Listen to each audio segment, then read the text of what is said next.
This is Rebecca Garcia Pinillos. I'm the founder and director of One Welfare CIC. And I'm here today with Professor Chris Rhodes. He's an author, he's an energy expert, and he's also the chair of Transition Town Reading here in England, in the United Kingdom.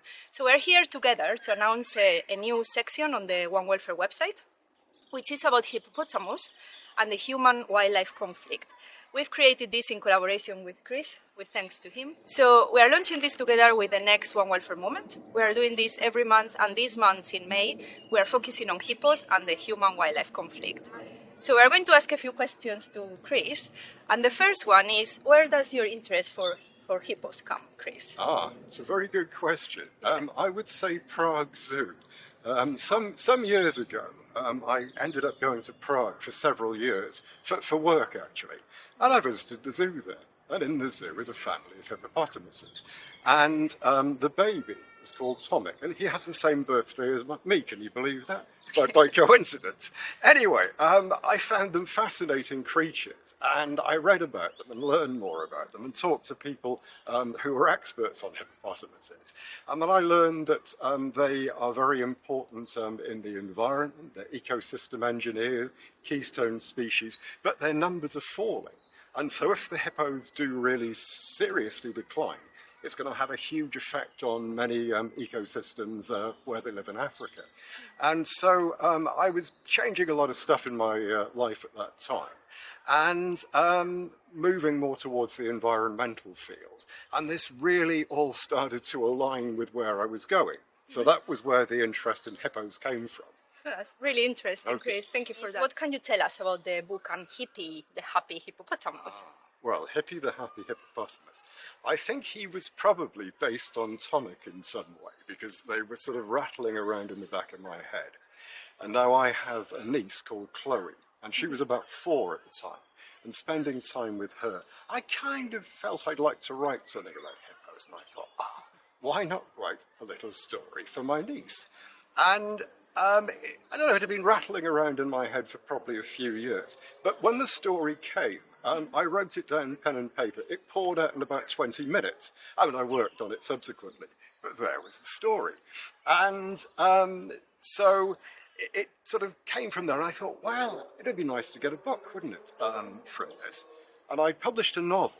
But that took me, university shambles. That took 3 years to find a publisher. I thought, no, I want something out a bit more quickly.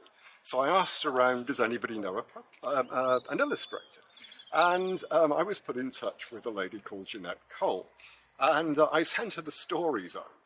And about a month later, she came back with some basic drawings. And it was amazing. It was almost as though she could see the same images in her head drawing them as I could from what I'd written. And so it all came out from there. And I think it's Jeanette's beautiful illustrations, actually, that really make these books. And they draw children into the stories, into the text. And even children who are a bit hesitant about reading out loud in class, for example, they do, because they see the pictures. And the hippo facts as well, because hippos are really fascinating creatures. There's nothing like a hippo. They are absolutely remarkable. So, in a classroom setting it works, and teachers think it's wonderful that you can encourage kids to get into English and read out loud who normally wouldn't do so. But as I say, it's these beautiful pictures. But then Jeanette says, I can draw so easily from the way you've written the story. So we've made a good team, actually. So fate was waiting to put us together somehow. But that's really where it all came from. And there are other stories, of course, but that was really the start of it all. No, thank you. That is fantastic. And I have to say that the story is really fascinating and very engaging.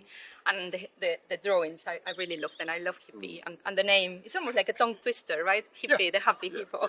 Yeah. Alliteration, isn't it? Hippy, happy hippo, So it is quite cool, And then there is one more question. What would you say is the key link between the work you've done in these books and One Welfare and the connection between the welfare of animals, people, and the environment? Yeah, okay, so One Welfare focuses on the interconnected nature of human well-being, animal welfare, and the environment. And so that's very powerful. Often these things are dealt with in isolation, but they are really one. And you start to improve one, you begin to improve all the rest of it. Well, a theme that runs through the Happy Hippo stories is that cooperation, empathy, and connection with nature are the best ways to live in a world that's changing rapidly, as this one is.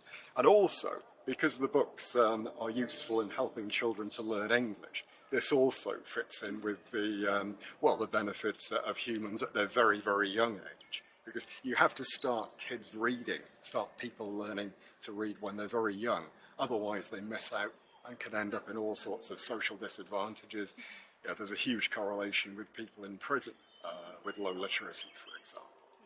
No, that's really helpful. So thank you so much, Chris. And well, the tab and the section in the website is now live. And well, we really would like to encourage you to check out these fascinating hippo facts and the fascinating books about Hippy.